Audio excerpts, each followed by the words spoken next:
Hi everyone, welcome back to the channel. I'm Mike. Today we're going to talk about one of the most powerful ways to make your photos look professional: subject isolation. We've all taken that shot where the subject is perfect, but the background's just a little bit too messy and distracting. You don't need expensive gear to fix that, you just need a few minutes in Lightroom. Today I'm going to show you a simple 3-step workflow to make your subject the undisputed star of the show. Let's jump into Lightroom and get started. We're going to use 2 photos I took at Chateau Chevigny in France. For some reason, unbeknownst to me, there were people dressed in period costume walking around that day to the delight of all the tourists. And every time you pointed a camera at them, they would stop and pose. It doesn't get much better than that. So on this first one, we'll apply a crop to remove the distracting person's arm and the bright orange fabric on the far left edge of the frame. This is the most crucial step to clean up the composition and focus attention solely on the couple. This removes unwanted elements that pull the viewer's eye away from the main subject. These next settings will establish a well-exposed and balanced foundation for the image. Ideally, select a neutral grey target on one of the costumes with the white balance selector, this eyedropper tool. It's a lot easier than trying to do it manually. Then increase the exposure by around 1/2 to 1. The image is currently underexposed. This will brighten the entire scene, making it look non-vibrant. Next, we'll increase the contrast by between 15 to 25. This adds depth and punch to the image by making the darks darker and the lights lighter. Highlights will decrease to about -40. This recovers the detail in the brighter areas, specifically the sky and white parts of the male subject's costume, preventing them from being blown out. Increase your shadows to around 50. This opens up the darker areas, revealing details in the folds of the costumes, the foliage and the shadow of the archway. When you increase the whites slightly to about 15, if you hold down the option while you're sliding, you'll see clipping. This sets a bright white point, adding brilliance to the brightest parts of the image without losing detail. Conversely, decreasing the blacks slightly, around 15, holding down the option again while sliding. This sets a rich black point, grounding the image and adding depth to the darker shadows.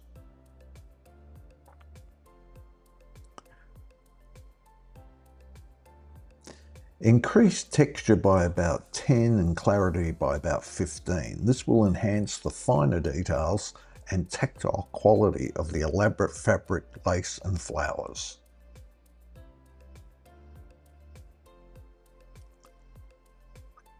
And then finally, we'll increase the vibrance by about 25. This will boost the less saturated colours without oversaturating skin tones, making the colours pop naturally. Now we're going to do some professional style colour grading. This step creates a cohesive and stylized color palette. First, you go to the tone curve and create a slight S-curve.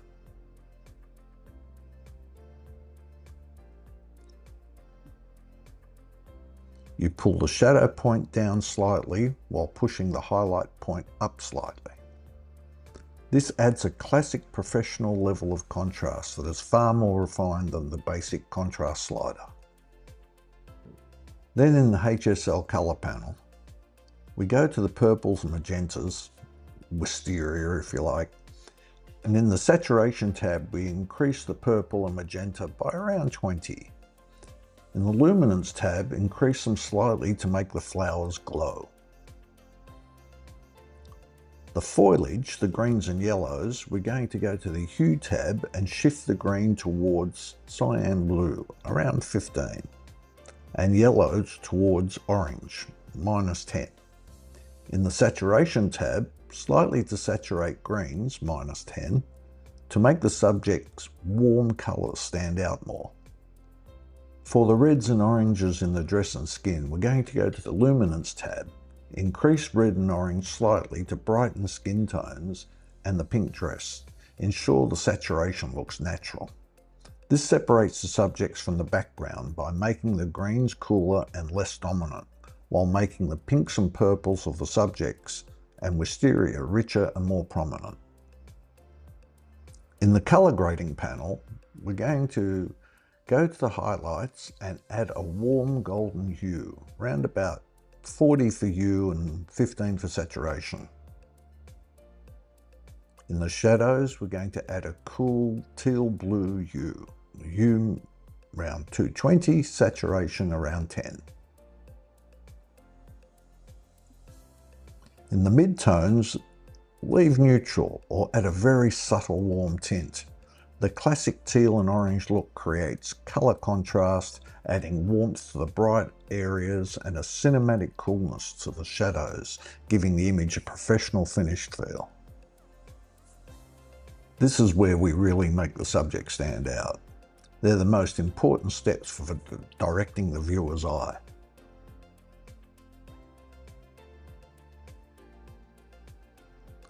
Create a new mask and choose Select Subject.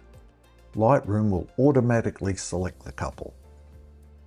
We're going to increase the exposure by about 0.2. Contrast we're going to increase about 10. Clarity increases slightly, around 5, to make their details pop. Sharpness increases around 10. This applies targeted brightening and sharpening only to the couple, making them instantly appear more prominent than their surroundings.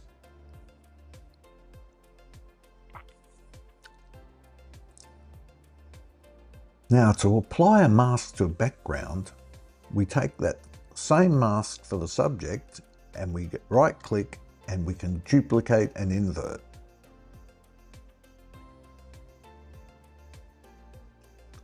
This selects everything except the couple.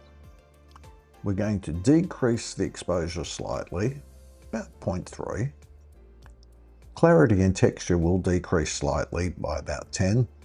Sharpness will decrease around 15. And slightly darkening, softening and blurring the background, you create a separation that makes the sharp, bright subjects jump off the screen. And finally, in this section, we're going to apply a post-crop vignette.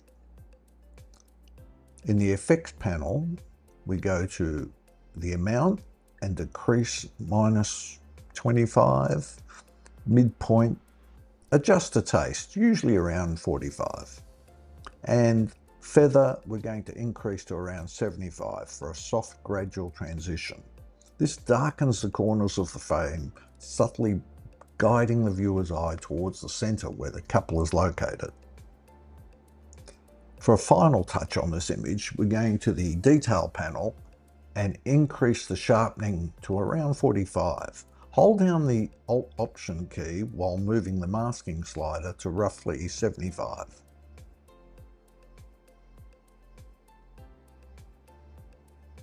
This applies sharpening only to the edges and fine details, avoiding sharpening smooth areas like the sky or skin, which can create noise.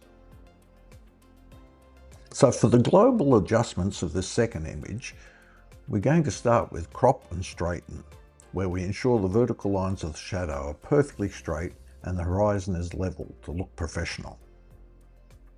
In the exposure, we'll increase slightly, around 0.3, to brighten the overall scene, which is currently a bit underexposed. The contrast will increase to 15. The lighting is flat. This will add necessary punch. We're going to decrease the highlights around about 50. This is crucial to recover details in the heavy storm clouds and add drama to the sky. The shadows will increase moderately to around 25. This reveals details in the dark areas of the costume and the trees. The whites will increase about 10 to set a crisp white point on the chateau stone. The blacks will decrease slightly by about 15 to ensure rich, deep shadows and ground the image. We're going to increase texture by about 15, clarity around 10 for a sharp high-end feel. Now we're going to use masking to treat the subject differently from the rest of the image and create separation. As before, we'll go to Masks and select Subject.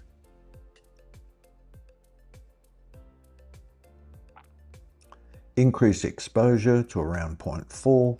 The subject should be slightly brighter than the environment, as if it's lit by a dedicated light. Shadows we're going to lift to 20 to show the intricate details and folds of the dark velvet fabric. Increase the temperature to 10 and the tint to 5. This warms up the oranges and reds of the costume, making them glow against the cool background. We're going to push the texture up to around 25 and the clarity to about 20 on the subject. This emphasizes the tactile quality of the feathers, fabric and mask. And the sharpness will increase to 25 to draw the viewer's eye straight to the subject's details. Now we're going to try and push the background away to prevent it from competing with the subject. We're going to start by going to a mask and selecting Sky, where we decrease the exposure to around 0.5 to make the clouds heavier and more ominous. The highlights a further 30 decrease.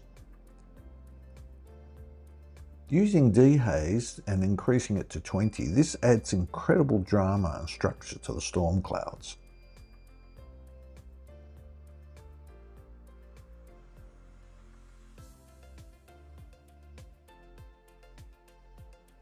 For our third mask, we're going to do a linear gradient from the bottom up.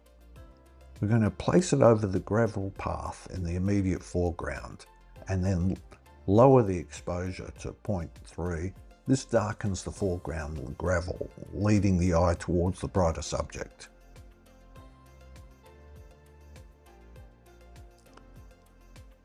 We're going to select the background by inverting the subject selection like we did in the first image. We're going to decrease clarity slightly by about 15. This subtly softens the chateau and landscape, making the highly detailed subject appear sharper by comparison. Now to the color grading, where we're creating a cohesive cinematic color palette. On the HSL tab, we'll go to the orange and red and increase the saturation by about 15 and luminance around 10. This directly targets the costume colors to make them rich and vibrant. Blue Aqua will decrease luminance to around 20 to add weight to the sky. Greens and yellows, we're going to desaturate slightly by about 15 and decrease luminance by about 10. The grass and gravel area are distracting. Muting them helps focus attention on the subject. In the color grading wheels, we'll go to the shadows and add a cool teal cyan. Hue about 210, saturation around 15. This cools down the deepest shadows in the gravel and trees, creating color contrast, while in the highlights we'll add a subtle warm orange gold hue, around 35 and saturation around 10. This warms the brightest parts of the costume and the chateau stone. For the final retouching and polish, we're going to remove the scaffolding on the right side of the chateau. It breaks the symmetry and the historic feel. We're also going to remove the tiny figures visible in the distance near the chateau entrance to isolate the main subject completely.